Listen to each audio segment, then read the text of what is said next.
The espresso machine's hiss punctuated the evening like an angry cat, steam rising in wispy tendrils that disappeared into the dim lighting of Cafe Milano. I wiped my damp hands on the black apron tied too tightly around my waist. My fourth double shift this week, evident in the dark circles beneath my eyes that no amount of concealer could hide. My reflection in the polished chrome of the machine showed a woman I barely recognized anymore, hollow-cheeked, exhausted, invisible to the world except when someone needed their cup refilled. "Order up, Ellie." Marco, our perpetually irritated chef, slammed the bell with unnecessary force, making me flinch. I balanced the plates along my arms with practiced precision, the weight familiar after years of carrying other people's needs. The cafe smelled of garlic, butter, and the lingering cologne of businessmen who thought their tips were generous when they barely covered my bus fare home. Rain pattered against the windows, turning Chicago's October evening into a watercolor of streetlights and hurried shadows. That's when I first noticed him. He sat alone in the corner booth, the one reserved for special guests, though I hadn't seen Marco escort anyone there. The stranger's presence seemed to bend the air around him, commanding attention, while simultaneously deflecting it. His suit wasn't just expensive, it was different, tailored to his broad shoulders in a way that spoke of European craftsmanship. Even from across the room, I could see his hands, strong, deliberate, adorned only with a single gold signet ring that caught the light when he turned the page of a leather-bound notebook. "Table 7's been waiting 15 minutes, hissed Diane, the senior waitress who never let me forget I was one mistake away from unemployment. "Stop daydreaming." I delivered the plates with apologies and forced smiles before approaching the corner booth, my heart inexplicably racing. As I drew closer, I caught his scent. Something woodsy and exclusive, nothing like the department store samples my ex used to douse himself with. "Good evening, sir. Welcome to Cafe Milano." My voice sounded steadier than I felt. "Can I get you something to drink while you look at the menu?" He looked up, and my practiced waitress smile froze. His eyes were amber-flecked, watchful like a predator's, surrounded by laughter lines that suggested warmth his expression didn't currently offer. Beneath perfectly groomed dark hair that showed the barest traces of silver at the temples, his face could have belonged on a Renaissance painting. All sharp angles and perfect proportions. "Barolo," he said, his accent subtle but unmistakably Italian, each syllable deliberate. "Your oldest vintage." I hesitated. "I'm sorry, sir. I'll have to check if we—" "Marco keeps it for special occasions." The stranger didn't smile, but something shifted in his expression. "Tell him it's for Alessio." The name rippled through the restaurant, though he'd spoken quietly. I noticed for the first time that Marco was watching our interaction with unusual intensity from the kitchen doorway. The normally loud dining room had subtly quieted, conversations continuing but with a new awareness, like prey animals sensing a wolf among them. I nodded and retreated, feeling his eyes follow me across the room. Marco intercepted me before I reached the bar, his face uncharacteristically pale. "Whatever he wants, Ellie, he gets. Understand? The best table, the best service." He gripped my arm with surprising strength. "And for God's sake, don't stare at him. Who is he?" I whispered. Marco's laugh held no humor. "Someone who could buy this entire block and turn it to dust on a whim. Just serve him and keep your head down." I returned with a wine that cost more than my monthly rent, pouring it with hands that trembled slightly despite my best efforts. When our fingers brushed as I handed him the glass, an electric jolt shot through me. His hand was warm, the skin unexpectedly smooth except for calluses I couldn't identify. "Thank you." His eyes lingered on my face, then dropped to my name tag, Eliana. The way he pronounced my full name, not the shortened version everyone used, sent a shiver down my spine. No one had called me Eliana since my grandmother passed away. "Just Ellie is fine," I said, immediately regretting the correction when his eyebrow arched slightly. "I prefer Eliana." There was no room for negotiation in his tone. "It suits you better." The rest of my shift passed in a strange haze of awareness. No matter what table I served, my attention remained tethered to the corner booth where Alessio sat, occasionally speaking in rapid Italian into a sleek black phone, his voice too low to catch actual words. Twice, men in dark suits entered, spoke briefly with him, and left without ordering. The second man slipped him a small envelope that disappeared inside his jacket. By 11, The restaurant had emptied, except for his table. Marco had already sent the kitchen staff home, but insisted I stay until our mysterious guest decided to leave. I wiped down tables and restocked silverware, hyper-aware of being watched, but not brave enough to meet his gaze directly.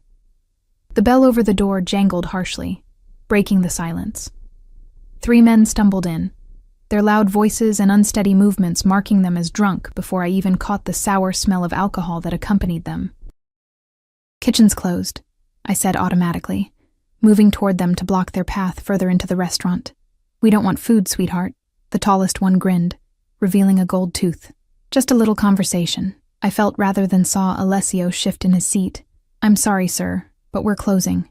You'll need to leave." I kept my voice professional despite the sudden dryness in my mouth. The second man, wearing a leather jacket with too many zippers, stepped closer. "Don't be like that. We just want to sit a while, right, boys?" Marco emerged from the kitchen, wiping his hands nervously on a towel. "Gentlemen, please. We're closed." "Shut up, old man," snapped Zipper Jacket, his eyes never leaving my face. "We're talking to the pretty lady here." I took an instinctive step backward, bumping into a table. The water glasses I'd just filled wobbled dangerously. "Leave." The single word cut through the tension, quiet but carrying the force of a gunshot. Alessio hadn't risen from his seat, hadn't raised his voice, but the command in that one word was unmistakable. For the first time, the drunk men seemed to notice him, their bloodshot eyes widening as they took in his presence. "Mind your own business, fancy suit," said Goldtooth, though with noticeably less confidence. In one fluid motion, Alessio stood, revealing his full height and the athletic build his tailored jacket had partially concealed. I won't repeat myself. I should have been relieved to have a defender. But something in his posture, the controlled violence of a cobra preparing to strike, frightened me more than the drunks. This wasn't a man used to being disobeyed. What happened next occurred so quickly I had trouble processing it. Goldtooth reached inside his jacket. A metallic glint caught the light. A gun. My body moved before my mind could catch up, years of protecting my younger siblings from our mother's violent boyfriends triggering an instinctive response. I lunged forward, shoving Alessio aside just as a deafening crack split the air. Fire erupted in my shoulder, a white-hot poker of pain that stole my breath and sent me stumbling backward. I heard more than felt the impact as my body hit the hardwood floor, the ceiling spinning above me as warm wetness spread across my chest. More gunshots followed, 3 in rapid succession, but they sounded distant, underwater. Shouting, the crash of furniture, running footsteps. Through it all, I remained strangely detached, watching red bloom across my white blouse with academic interest. Then Alessio's face appeared above me, his features transformed by a rage so pure it seemed to radiate heat. Gone was the controlled businessman, replaced by something ancient and terrifying. He barked orders in Italian, his hands, now stained with my blood, cradling my face with incongruous gentleness. "Eliana?" he said, my name a prayer and a curse simultaneously. "Why would you do that?" "Stupid, brave girl." I tried to answer, but could only cough, tasting copper. "Don't speak." His thumb brushed my cheekbone. "Help is coming. Stay with me." The last thing I registered before darkness claimed me was the press of his lips against my forehead and his whispered promise. "I will burn this city to the ground if you leave me now." I didn't understand why a stranger would care if I lived or died. I didn't understand the possessive fury in his voice. But as consciousness slipped away, I knew with absolute certainty that I'd made a terrible mistake. Not in taking that bullet, but in drawing the attention of a man who looked at me like I was already his. The chaos of sirens and shouting faded, replaced by the steady rhythm of Alessio's heartbeat against my cheek as he lifted me into his arms. My last conscious thought was that I'd never felt so fragile and so safe at the same time, a contradiction that would come to define my entire existence from this moment forward. I drifted through fragments of consciousness like scattered puzzle pieces. Bright lights, urgent voices, the antiseptic smell of hospital corridors. Pain ebbed and flowed, sometimes distant, sometimes so sharp it jolted me from the comfortable darkness. Through it all, one constant remained, the sensation of someone holding my hand, a warm anchor in a sea of confusion. When I finally opened my eyes fully, sunlight filtered through Venetian blinds, casting prison bar shadows across unfamiliar walls. This wasn't a hospital room, at least not like any I'd seen before. The space was expansive, with high ceilings and what looked like genuine artwork hanging on soft blue walls. Fresh flowers perfumed the air, their vibrant colors almost offensive against the sterile whites and creams of medical equipment. "You're awake." The deep voice startled me. I turned my head, even that small movement sending ripples of pain across my shoulder, to find Alessio sitting beside the bed. He'd exchanged his suit for dark jeans and a simple black button-down with rolled sleeves, revealing forearms corded with muscle and adorned with a single elegant watch. Despite the casual clothes, he radiated the same dangerous energy I remembered from the restaurant. "Where am I?" My voice emerged as a rasp, my throat desert dry. He reached for a glass of water on the bedside table, his movements precise and controlled as he held it to my lips. "My home. Private wing." I sipped gratefully, trying to process his words. "Private? Hospital wing? In your house?" A ghost of a smile touched his lips. "When you need medical attention as often as my associates do, it becomes a necessary investment." The water caught in my throat as memories flooded back. The gun, the searing pain, the sound of more shots after I fell. "The men who came in," I started, "are no longer a concern." His expression hardened, amber eyes turning to flint. "One is dead. The others will wish they were, once they're found." A chill swept through me despite the plush blankets covering my body. The casual way he spoke of violence should have terrified me. Instead, I found myself more disturbed by my lack of horror. "How long have I been here?" 3 days. His jaw tightened. "You lost a significant amount of blood. The bullet missed major arteries but damaged muscle tissue. The doctor says you were lucky." Lucky wasn't the word I would have chosen. I attempted to sit up, gasping as pain lanced through my left shoulder. Instantly, his hands were there, supporting me with surprising gentleness, arranging pillows behind my back. "You need to rest," he said, his face uncomfortably close to mine. "Recovery will take time. I need to call work," I said, suddenly panicked. "Marco will fire me if I don't—" Alessio's laugh cut me off, a sound both genuine and unsettling. "Marco will not fire you. The restaurant is closed indefinitely for renovations, which it desperately needed anyway." The casual way he spoke of my workplace closing sent another wave of anxiety through me. My job at Cafe Milano barely covered my bills, but it was all I had. "I can't afford to lose that job," I whispered, hating the weakness in my voice.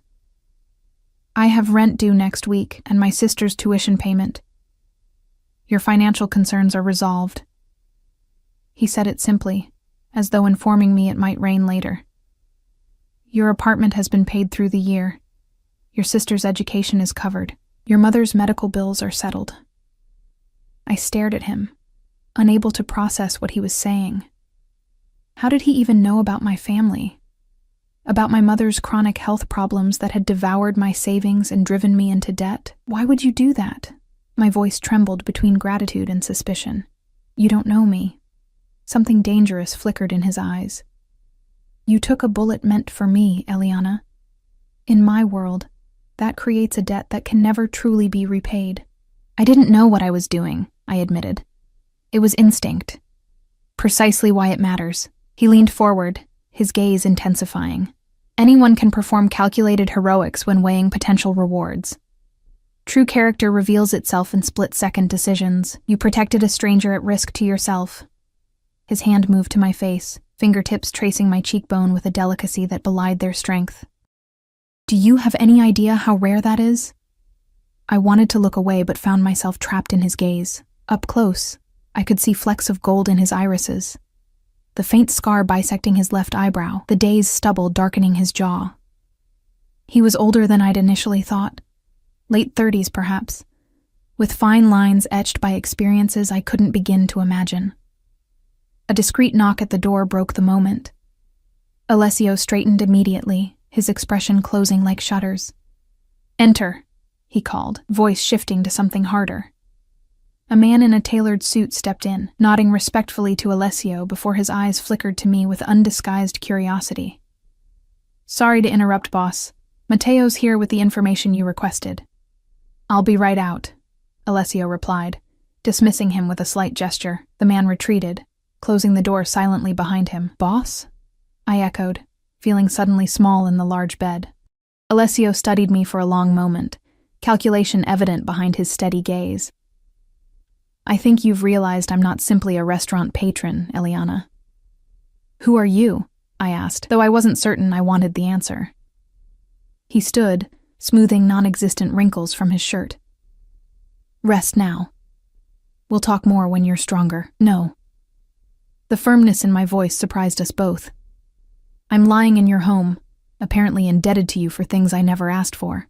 I deserve to know who you are." For a heartbeat, anger flashed across his features, the instinctive reaction of a man unaccustomed to being challenged. Then, unexpectedly, he smiled, a genuine expression that transformed his face from intimidating to devastating. "Alessio Ricci," he said, inclining his head slightly as though we were being formally introduced at a cocktail party rather than in a sick room. "My family oversees certain business interests throughout the Midwest." The deliberate vagueness wasn't lost on me. "You're in the Mafia." His smile didn't falter, though it took on an edge.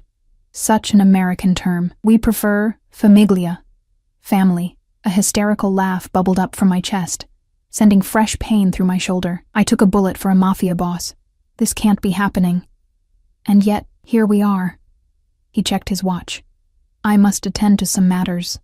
Paolo will be outside your door if you need anything. Try to rest." "Wait," I called as he reached the door. "When can I go home?"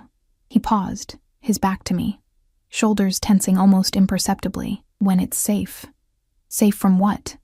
He turned, his expression unreadable. "The men who came to the restaurant weren't random drunks, Eliana. They were sent by someone who wants me dead. Someone who now knows your face." Cold dread settled in my stomach. "Because I helped you. Because you saved me." His voice softened. "And in doing so, you placed yourself in a game with rules you don't understand, and players who won't hesitate to use you against me. I never asked to be part of your world," I whispered. "Few do." His smile held no humor now, yet here you are, regardless.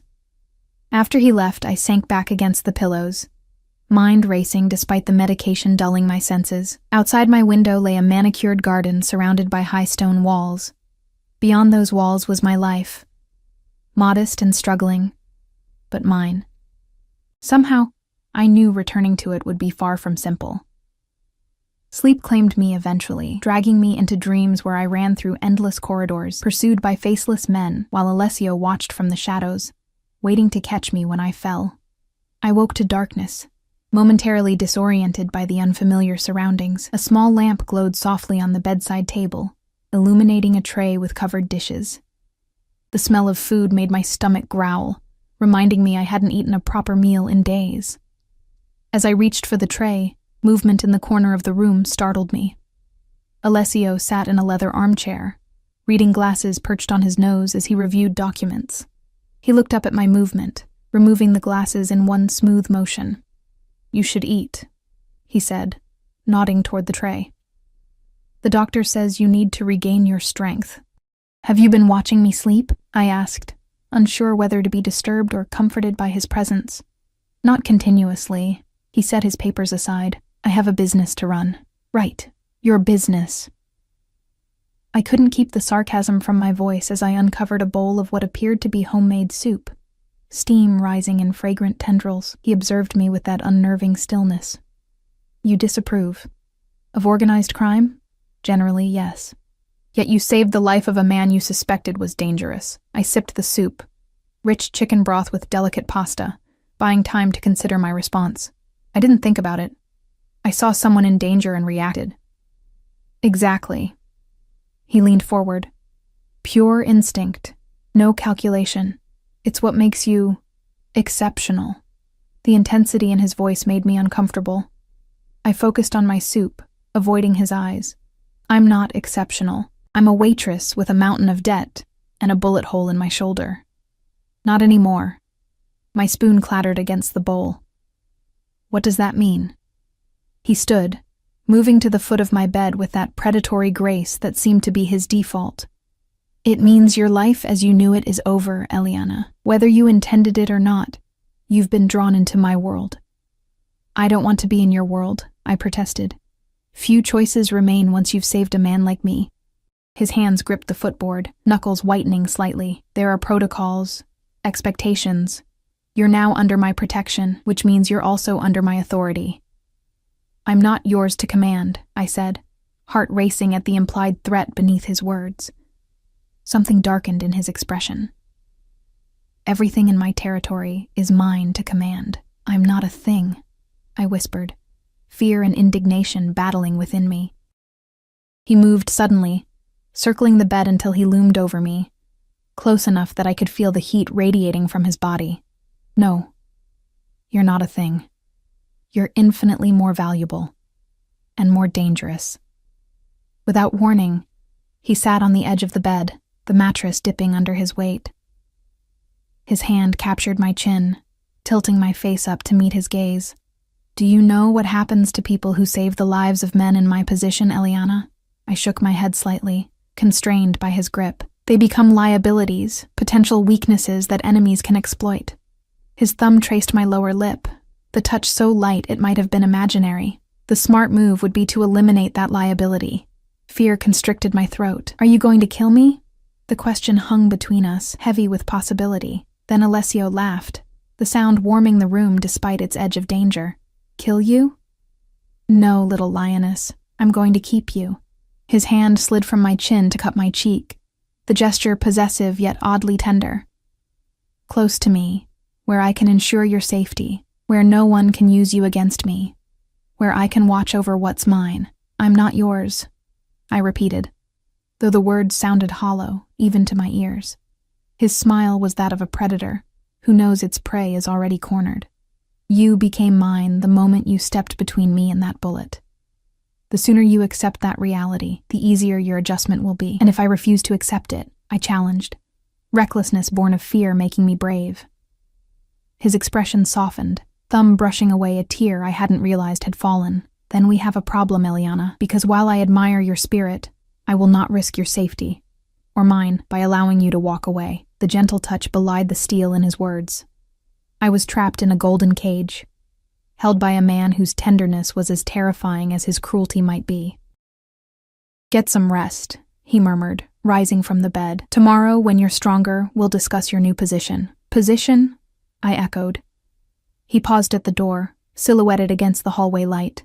Everyone in my household serves a purpose, Eliana. Even you. As the door closed behind him, I realized I had exchanged one form of servitude for another, from waitress to whatever Alessio Ricci decided I would become. The difference was that at Cafe Milano, I could quit. Something told me that walking away from Alessio wouldn't be nearly so simple. Morning arrived with a gentle knock and the entrance of a slender woman in a crisp uniform, carrying fresh towels and a garment bag.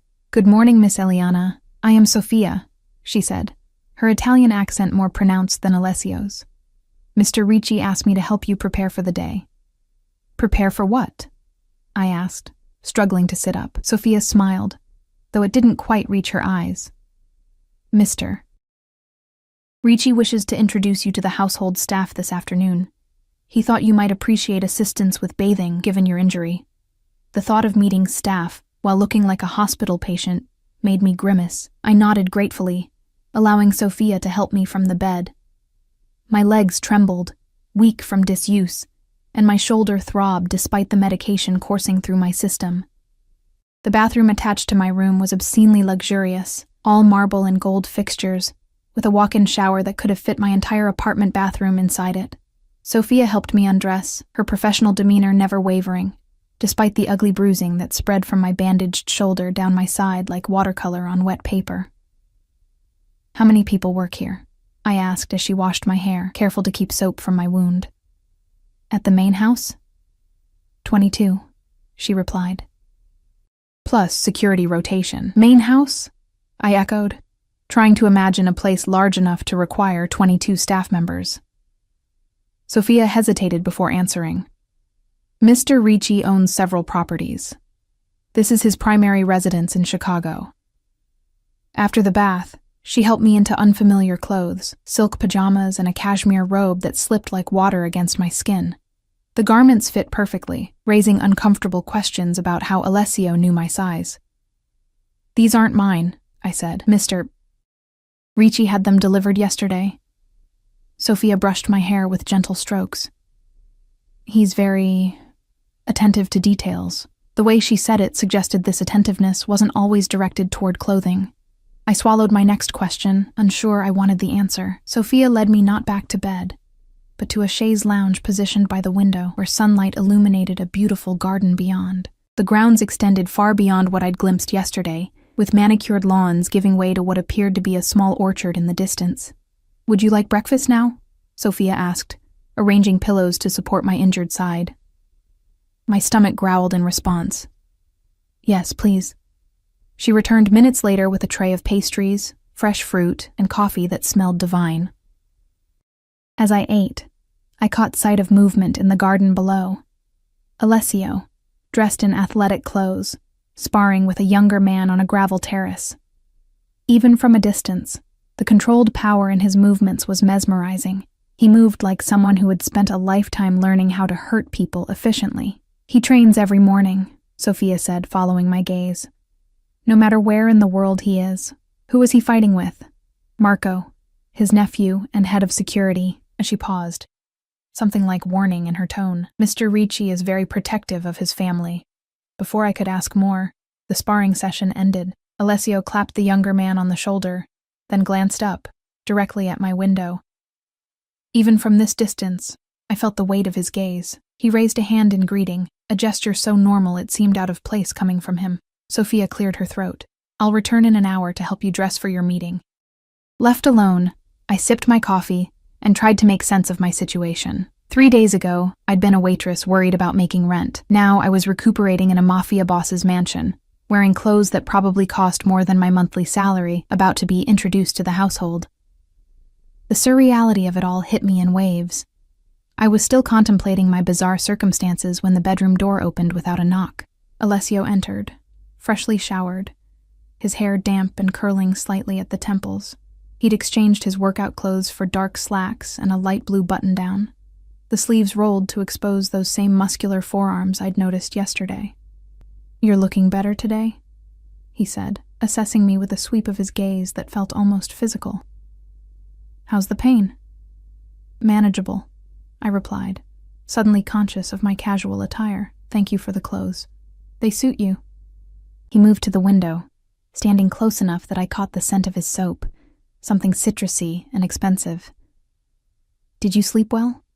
As well as can be expected. I set down my coffee cup, needing something to do with my hands. Sophia mentioned you want me to meet the staff? He nodded, still looking out at the garden. They need to know your position in this household. There was that word again, position. And what exactly is my position? He turned to face me, expression unreadable. That depends on you. I don't understand. My enemies believe you're significant to me. He stated this like an irrefutable fact. After what happened at the restaurant, your connection to me has been noted. Whether you like it or not, you're now perceived as valuable or dangerous, depending on who's looking. I swallowed hard. Because I saved your life. Because you saved my life without knowing who I was. His eyes darkened. If you had known, your actions could be interpreted as serving your own interests, but you didn't know. You acted purely to protect another human being, at great risk to yourself. He moved closer, his presence overwhelming in the confined space. Such selflessness is rare in my world. It makes you both precious and a target. I don't want to be either, I whispered. What you want ceased to matter the moment that bullet entered your shoulder. His voice remained gentle despite the harshness of his words. Now, we must deal with what is. And what is that exactly? I asked, unable to keep frustration from my voice. You have 3 options. He counted them off on his fingers. 1. You join my household in an official capacity, perhaps as my personal assistant. You would have protection, comfort, and my resources at your disposal. What would I have to do as your assistant? I couldn't keep suspicion from my tone. A ghost of a smile touched his lips. Nothing inappropriate, Eliana. I don't force women into my bed. Heat flooded my cheeks. I didn't mean— You did, he interrupted. And it's a fair concern. But I'm a businessman, not a monster. My assistant manages my schedule, handles correspondence, accompanies me to certain functions. It's a position of trust. And the second option? I asked, eager to change the subject. You leave. His expression hardened.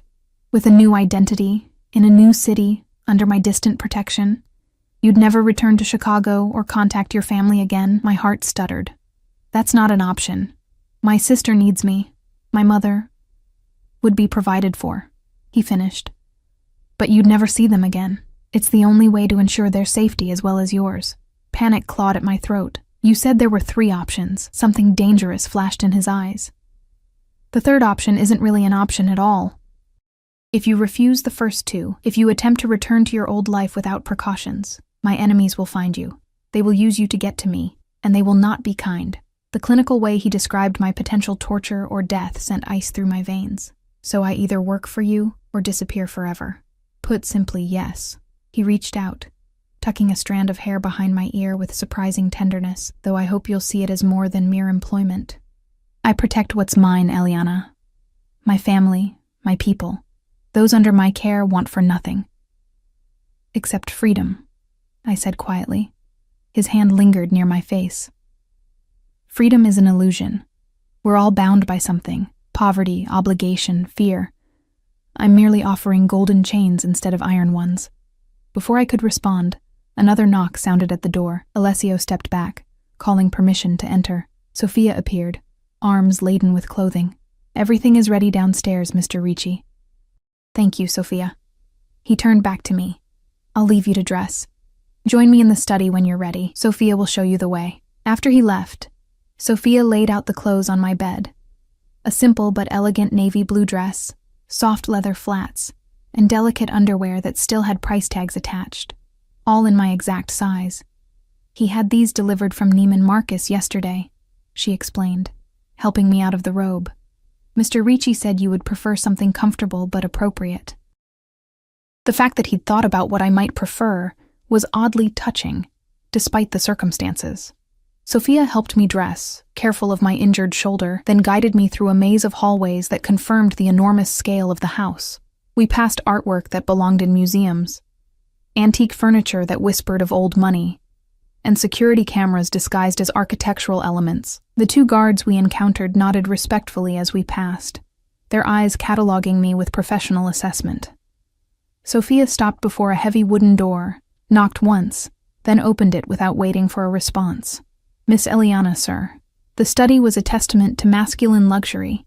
Leather furniture, dark wood paneling, and walls lined with books that appeared well-read rather than decorative. Alessio stood at a large desk, conversing quietly with 3 men who turned to stare as I entered. Thank you, Sophia, Alessio said, dismissing her with a nod before approaching me. Eliana, I'd like you to meet some of my associates. The introductions passed in a blur. Marco, the nephew I'd seen sparring earlier, Antonio, an older man whose silver hair and expensive suit exuded authority, and Vincent, whose American accent stood out among the Italian voices. All 3 men examined me with barely concealed curiosity. Gentlemen, Alessio said once the formalities concluded, Eliana will be joining my household as my personal assistant. She is to be afforded every courtesy and protection. Is that understood? The men murmured agreement, though I caught the significant look that passed between Antonio and Vincent. Sir, Antonio ventured, perhaps we should discuss the Rossi matter before. Later. Alessio cut him off, his tone brooking no argument. For now, I'd like a moment alone with Eliana. The men filed out, Marco pausing to squeeze Alessio's shoulder in what seemed a gesture of support, or warning. When the door closed behind them, Alessio gestured toward a leather sofa. Please sit. You shouldn't be on your feet too long. I sank into the soft leather, overwhelmed by the morning's events. I don't recall agreeing to be your assistant. He poured 2 glasses of water from a crystal decanter, handing me one before sitting opposite me. Would you prefer I introduced you as my hostage? Despite everything, a startled laugh escaped me. Is that humor, Mr. Ricci? Alessio, he corrected, a smile softening his features. And yes, contrary to popular belief, men in my position occasionally appreciate irony. I sipped my water, buying time. You announced my position without consulting me.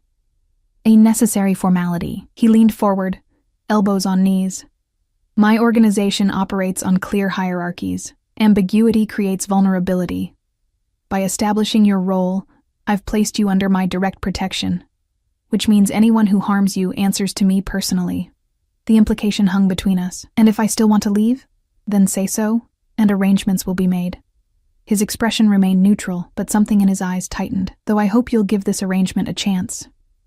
Why? I asked, genuinely curious. You could have any assistant you wanted.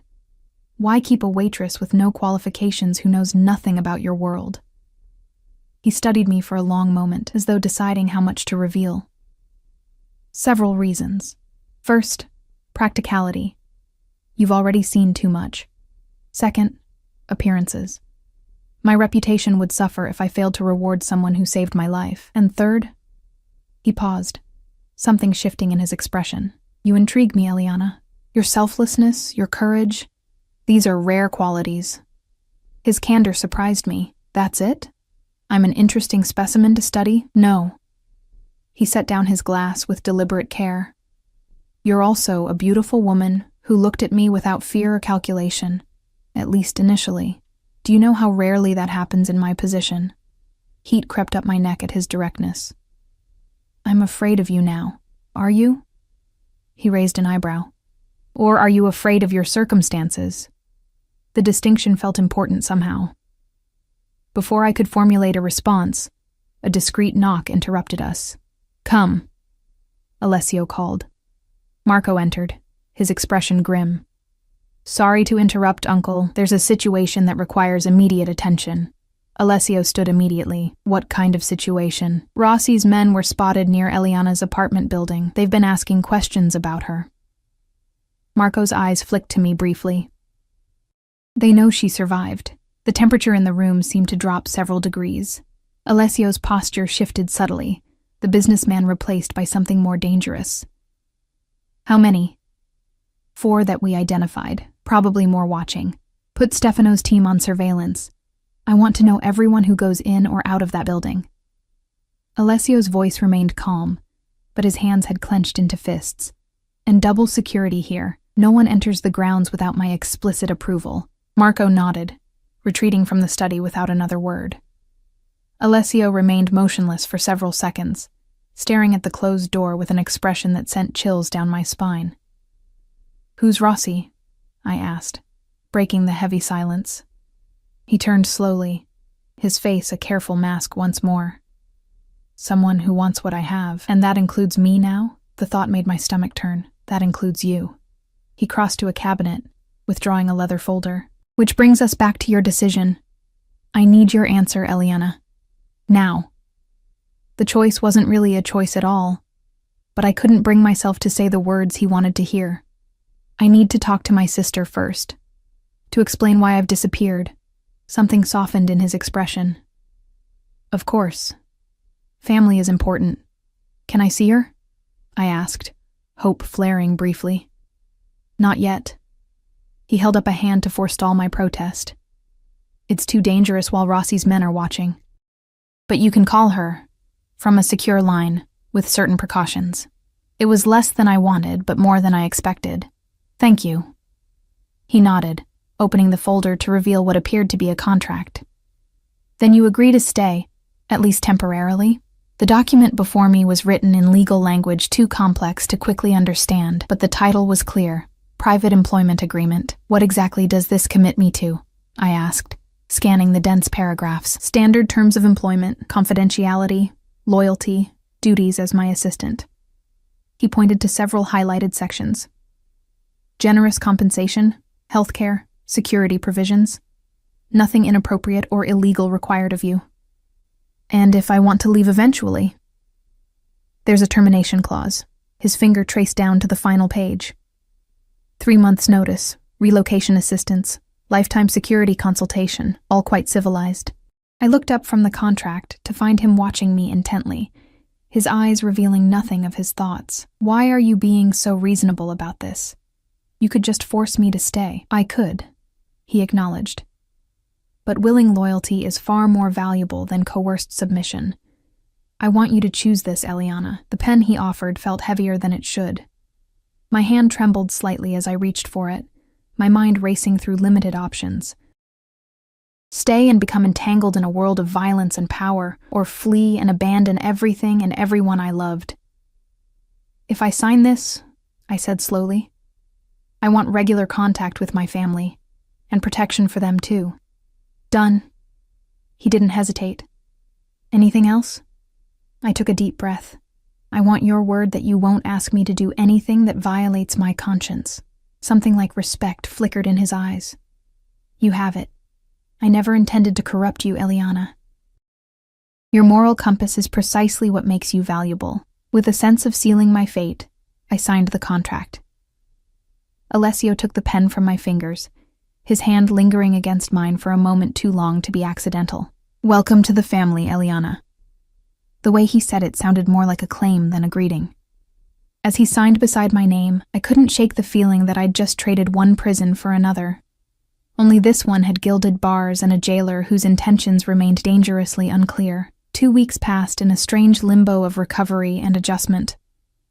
My shoulder healed gradually, pain fading to a dull ache that flared only with sudden movements. Sophia helped me exercise the damaged muscles each morning, following the regimen prescribed by Alessio's private doctor, who visited every 3rd day. My new role as personal assistant remained largely theoretical while I recovered, though Alessio began including me in certain aspects of his legitimate business. I learned that beneath the criminal enterprise lay a vast network of legal companies, real estate holdings, import-export businesses, technology investments, and hospitality ventures that spanned several continents. Most of what I do is perfectly legal, he explained one afternoon as we reviewed property acquisitions in his study. The other activities simply expedite processes that bureaucracy tends to complicate.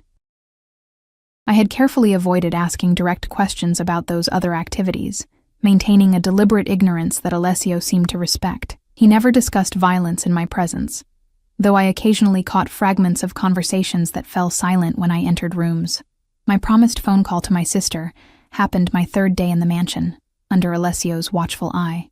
I fabricated a story about a job opportunity with a private client, technically true, if misleading, and promised to visit soon. The relief in Amy's voice had brought tears to my eyes, especially when she mentioned that someone had anonymously paid off our mother's medical bills. It's like a miracle, Ellie, she'd said, excitement bubbling through the phone line. Mom can finally get that surgery she's been putting off. The hospital said everything's covered, past and future treatments. I'd glanced at Alessio, who pretended absorption in his laptop screen while obviously listening to every word. The knowledge that he could grant such life-changing assistance with a single command was both comforting and terrifying. That evening marked my first dinner with Alessio outside my room. He'd insisted I join him in the formal dining room, though he dismissed the staff after they served our meal. You've been cooped up too long, he said, pouring wine into crystal glasses that caught the candlelight. Besides, we should celebrate your recovery. I'm hardly recovered, I replied, gesturing to the sling still supporting my arm. But improving. His eyes softened in the dim light. You're stronger than you know, Eliana. Throughout dinner, I found myself increasingly conscious of his gaze, the way it lingered when I spoke, how it traced the movement of my hand as I raised my wine glass. I'd noticed his attractiveness from the first moment in the restaurant, but proximity had only intensified its effect. The dangerous edge that surrounded him like an aura should have repelled me. Instead, I found myself drawn to the contradictions he embodied, ruthless in business, yet surprisingly gentle with me, commanding with his subordinates, yet attentive to my comfort. Tell me about your family, he said as we finished our meal, settling back with a glass of amber liquor. You rarely speak of them. The request seemed innocuous, but instinct told me to be cautious. There's not much to tell. My sister is 19, studying nursing. My mother has lupus, which has gotten worse over the years. My father left when I was 12, and you became the provider. It wasn't a question. I nodded, uncomfortable with his perception. Someone had to pay the bills. You sacrificed your own opportunities. Again, not a question. I did what was necessary. I studied his expression, trying to understand his interest. Why do you want to know this? He swirled his drink thoughtfully. I'm trying to understand you, the woman who would step in front of a bullet for a stranger. I told you, it was instinct. Born from years of protecting others. He leaned forward, eyes intent. You've spent your life shielding people, haven't you? Your mother from financial ruin. Your sister from missed opportunities. Even your customers at the restaurant. I watched you for weeks before that night, the way you diffused situations, managed difficult patrons, protected the younger staff. My pulse quickened. You were watching me before the shooting? A faint smile touched his lips. Cafe Milano has excellent risotto. I have a standing reservation every Tuesday. I never noticed you before that night, I said, then winced at how that sounded. You weren't meant to. His smile deepened, revealing a dimple in his right cheek I hadn't noticed before. Though I noticed you immediately, the waitress who treated everyone with equal respect, regardless of their tab, who slipped extra bread to the old man who ordered only soup, who absorbed Diane's pettiness without complaint. Discomfort crept along my spine. How often were you there? Often enough to know your extraordinary and ordinary circumstances. He set down his glass with careful precision. Which makes me wonder how extraordinary you might be in extraordinary circumstances. Before I could respond to this unsettling observation, the dining room door opened. Marco entered, his expression tense. Sorry to interrupt, Uncle. His eyes flickered briefly to me. There's a situation that requires your attention. Alessio's demeanor shifted instantly, warmth replaced by cool authority. Excuse me, Eliana. Enjoy your dessert. I may be a while.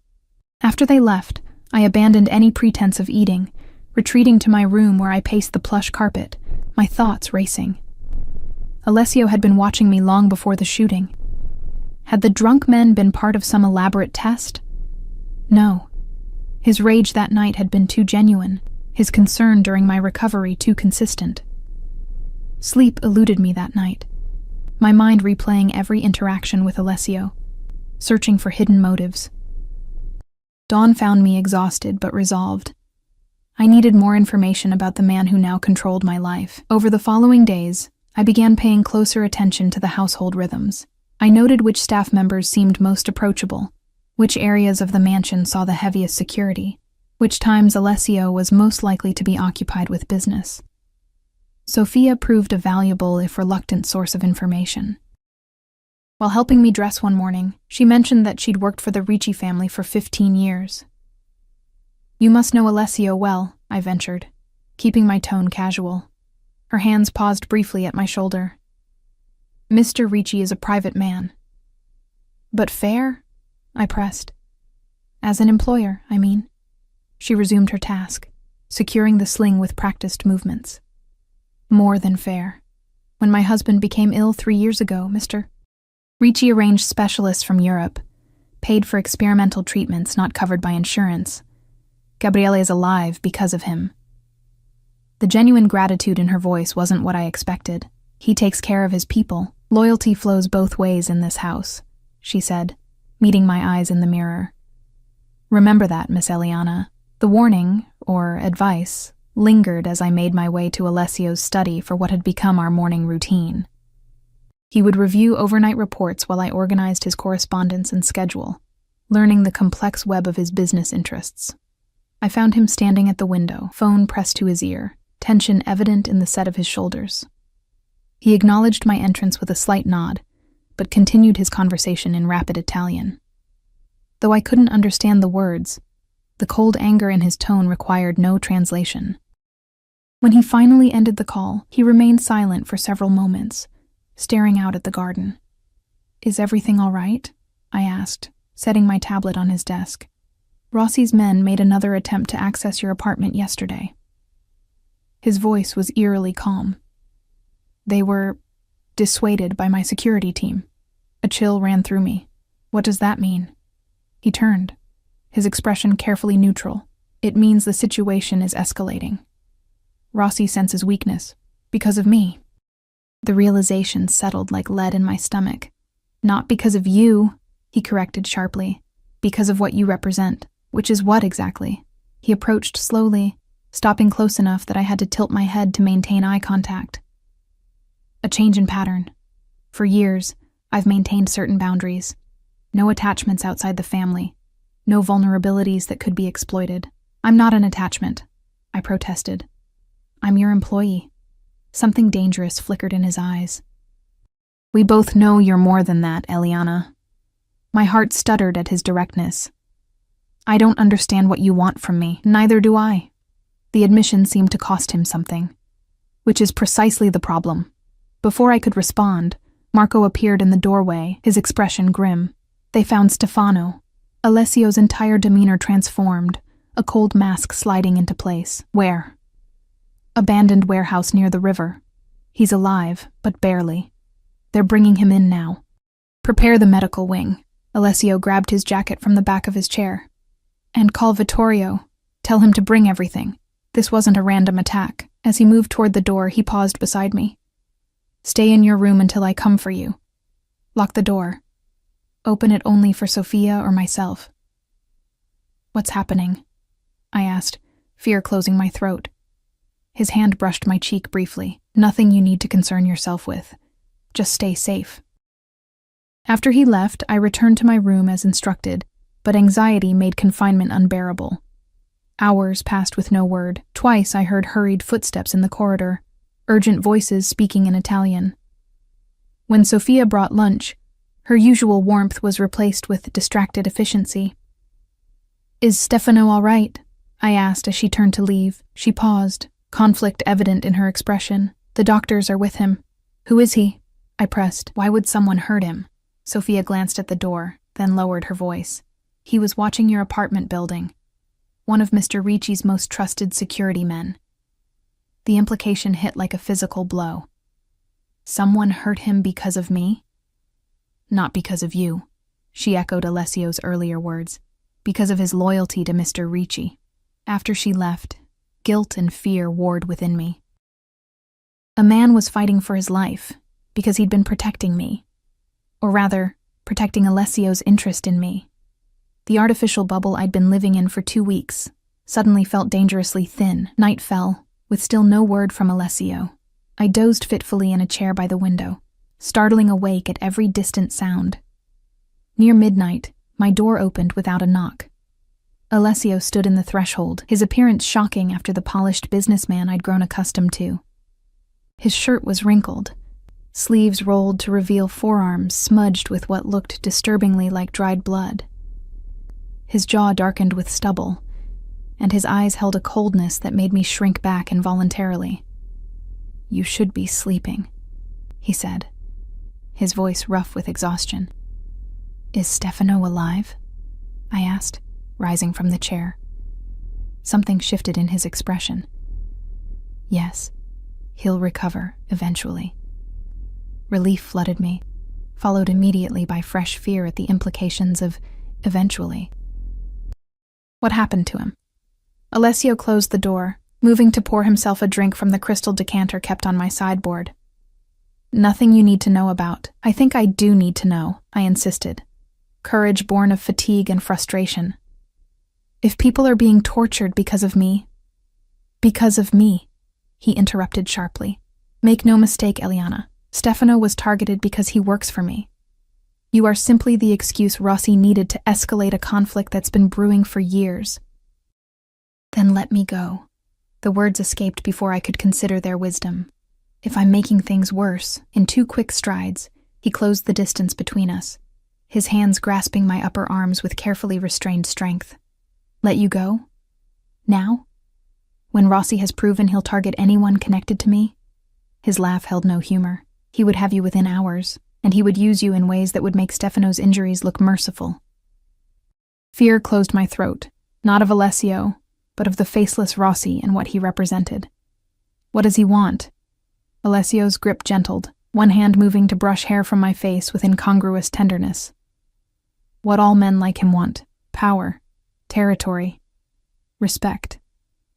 His thumb traced my cheekbone. Me, broken or dead. The intimacy of the gesture contrasted sharply with his words, leaving me disoriented. And what do you want? Something shifted in his gaze, hardness giving way to an emotion I couldn't identify. Right now? To keep you safe. To end Rossi before he hurts anyone else under my protection. His hand slid to cup my neck, warm and possessive. And to understand why, after years of perfect control, I find myself making decisions based on a waitress who looked at me without fear.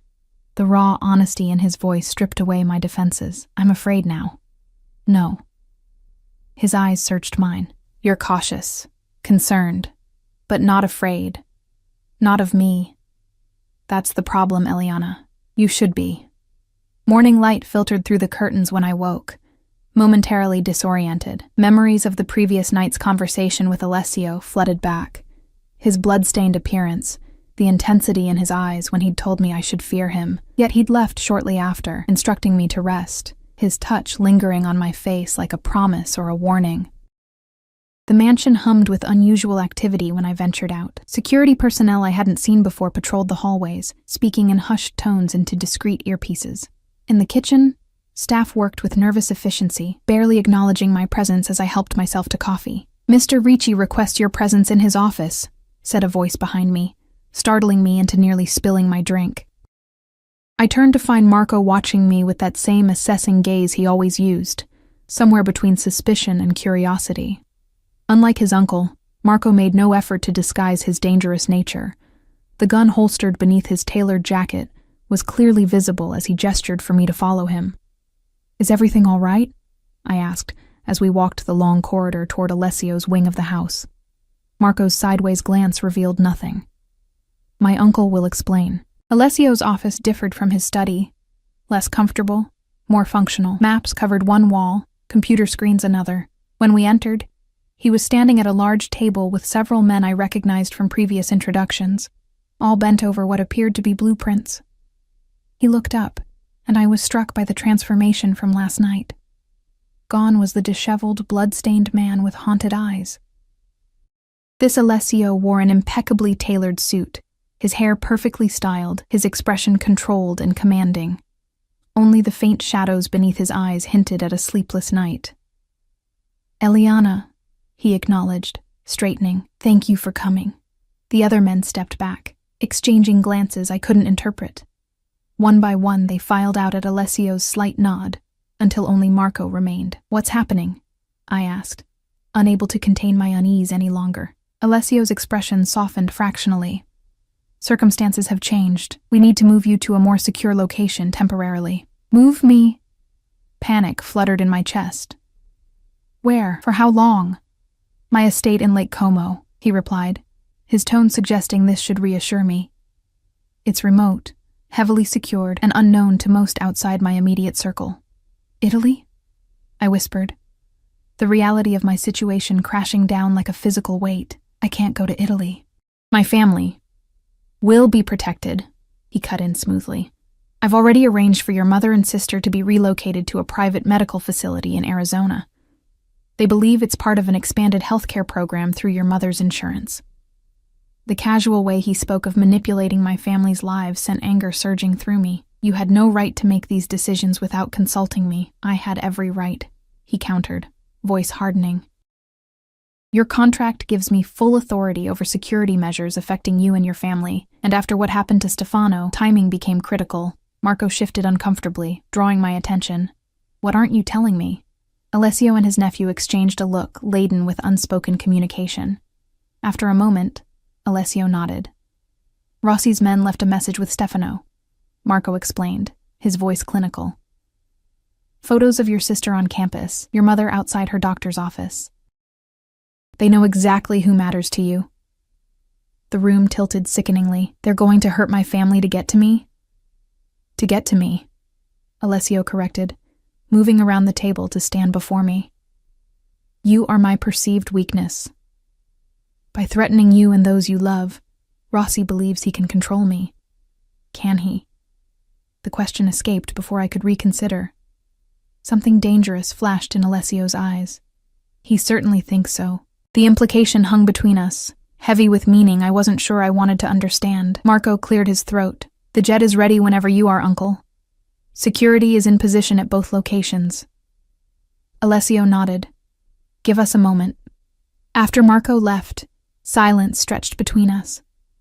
I hugged my arms across my chest, suddenly cold despite the room's comfortable temperature. How long will we be gone? I finally asked, resignation coloring my voice. Until it's safe to return, he replied, which wasn't an answer at all. And when will that be? His expression hardened. When Rossi is no longer a threat. The clinical way he referenced eliminating another human being should have horrified me. Instead, I found myself wondering what it said about my own morality, that I felt only relief at the implied violence. I need to pack, I said, avoiding the ethical quagmire our conversation threatened to become. Sophia has prepared everything you'll need. He stepped closer, his voice softening. I understand this is difficult, Eliana, but I promise you, your family will be safe. You will be safe. But you won't be, I said, the realization dawning as I studied his face. You're sending me away while you deal with Rossi. A ghost of a smile touched his lips. I'm sending you away because your presence clouds my judgment, and I need perfect clarity for what comes next. Before I could respond, he reached for my hand, his touch surprisingly gentle as he placed a small object in my palm. I looked down to find a delicate gold ring with a small ruby set in an antique filigree setting. What is this? I asked, confused by the seemingly random gift. Protection, he replied. Everyone in my inner circle wears a symbol of their connection to me. It identifies you as untouchable to those who understand the significance. I stared at the ring, understanding dawning. This marks me as your possession.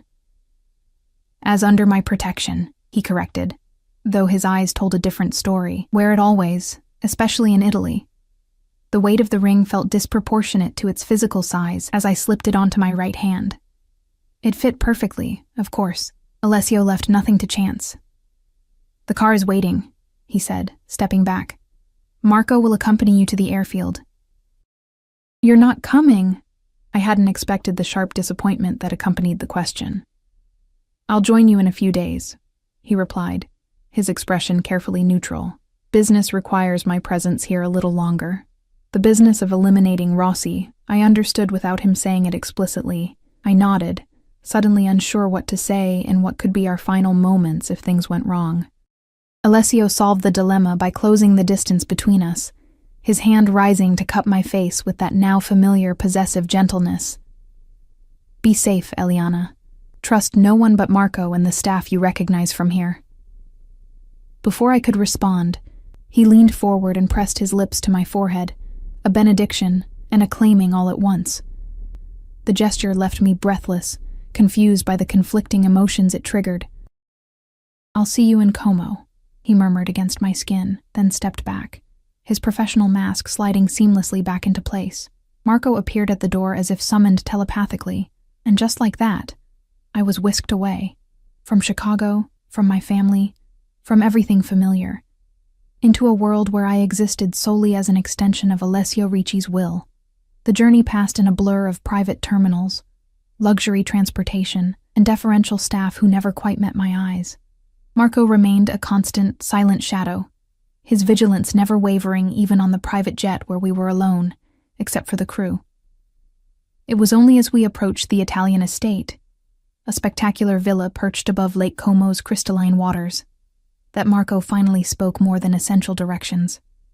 He's never brought anyone here, he said, watching my reaction as the car wound up the cypress-lined drive, not in the 5 years since he acquired it. I turned from the window to study his face. Why are you telling me this? Marco's expression remained carefully neutral. Because you should understand the position you occupy in his life, for better or worse. Which do you think it is? I asked, genuinely curious about his assessment. A ghost of a smile touched his lips, so reminiscent of his uncle that it startled me. That depends entirely on what happens next. The villa proved even more spectacular inside than out, a seamless blend of historic architecture and modern luxury. A small staff greeted us, all speaking English for my benefit, all wearing small indicators of their allegiance to Alessio. Pins, rings, or pendants similar to but distinct from mine. Sophia appeared from within, her familiar face a welcome sight amidst so much strangeness. "Miss Eliana, welcome. I'll show you to your rooms." The suite prepared for me overlooked the lake, with a private terrace and sumptuous furnishings that somehow perfectly matched my taste, despite never having discussed such preferences. My clothes, a mix of familiar items from my apartment and new pieces in the same style, had been unpacked and arranged in a walk-in closet larger than my entire bedroom in Chicago. "There's a phone on the nightstand," Sophia explained as she showed me around. "It connects only to the house and to Mr. Ricci's secure line. For your safety, please don't try to use any other communication devices while you're here." The gentle reminder of my gilded cage didn't escape me. "How long has Alessio owned this place?" 5 years, she replied, confirming Marco's earlier comment. "He comes here when he needs solitude. Very few people know of its existence. Yet he's sent me here," I mused, more to myself than to her. Sophia's expression softened with something like sympathy. "Mr. Ricci protects what he values, Miss Eliana, sometimes at great personal cost." The days passed in strange isolation. The estate grounds were extensive but thoroughly secured, allowing me limited freedom to explore gardens and shoreline paths under the watchful eyes of security personnel who materialized whenever I ventured outdoors.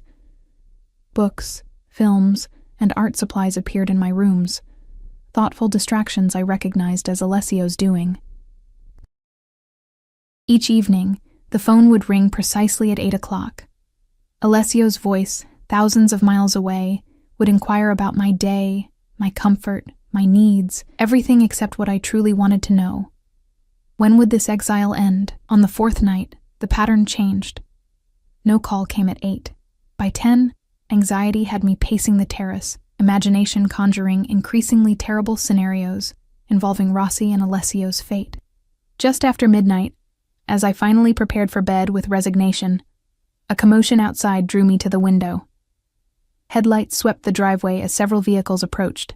Security personnel materialized from the darkness, positions alert but not alarmed, suggesting expected arrivals rather than threats.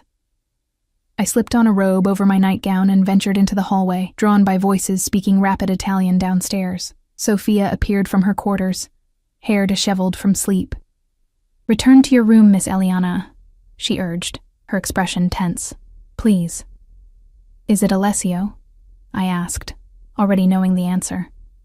Before she could respond, the front door opened below, and I leaned over the balustrade to see Alessio himself enter, flanked by Marco and 2 security men I recognized from Chicago.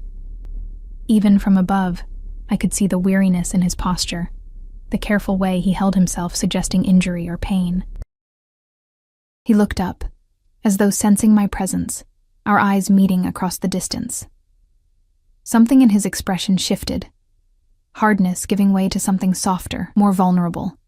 Without a word to his companions, he moved toward the stairs. Sophia discreetly disappeared as Alessio reached the landing, leaving us alone in the dimly lit hallway. Up close, the evidence of what he'd been doing was unmistakable. A healing cut across his cheekbone, bruising at his temple, knuckles raw and scabbed. He'd changed from his usual impeccable suits to dark clothing that concealed whatever other injuries he might carry. "You should be sleeping," he said, echoing his words from nights ago in Chicago. "Is it over?" I asked, ignoring his gentle rebuke.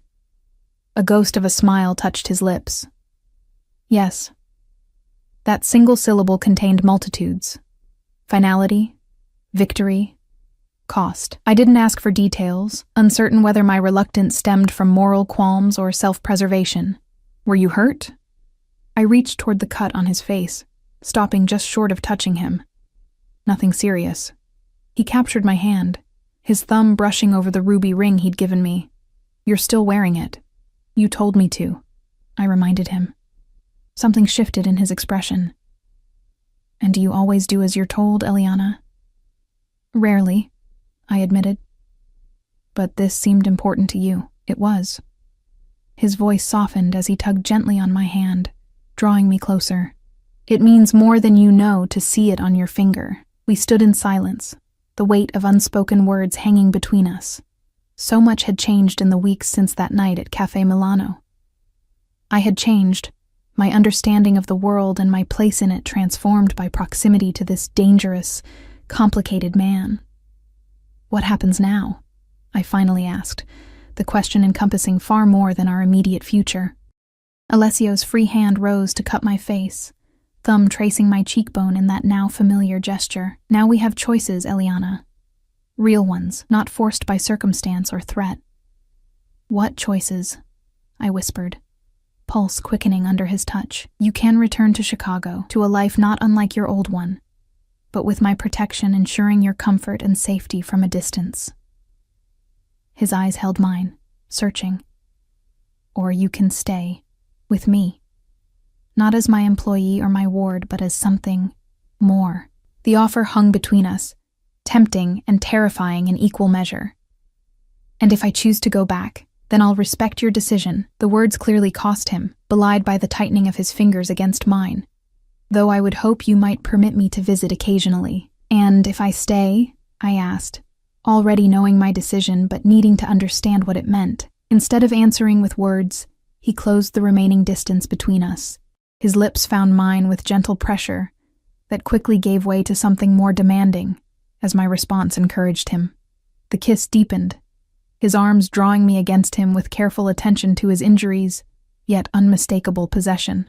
When we finally parted, both breathless, he pressed his forehead to mine. "If you stay, you accept all of me, Eliana, the businessman and the monster. I won't pretend to be something I'm not." "I don't want pretense," I whispered, fingers tracing the line of his jaw. "I want truth between us, even when it's difficult." His smile transformed his face, years falling away as relief and something dangerously close to joy replaced the guarded control I'd grown accustomed to. "Then stay, choose me, knowing exactly who and what I am." In that moment, standing in the hushed hallway of a villa overlooking moonlit waters, I made my choice, not from fear or obligation, but from the recognition of something rare and precious forming between us, a connection forged in violence and danger, yet evolving into something that might, with care and honesty, become love. "I choose you," I said simply. "All of you." His arms tightened around me, the embrace of a man who had faced death and returned victorious to claim what he considered his. As his lips found mine once more, I understood that in saving Alessio Ricci that night in the restaurant, I had not lost my freedom. I had found a different kind, one where protection and possession, danger and devotion, existed in perfect, complicated balance. The bullet that had brought us together had changed everything, marking the end of one life and the beginning of another. Not as victim and savior, nor captor and captive, but as equals joined by choice and circumstance. A waitress and a mafia boss, finding in each other the missing pieces neither knew they sought until fate intervened with gunpowder and blood.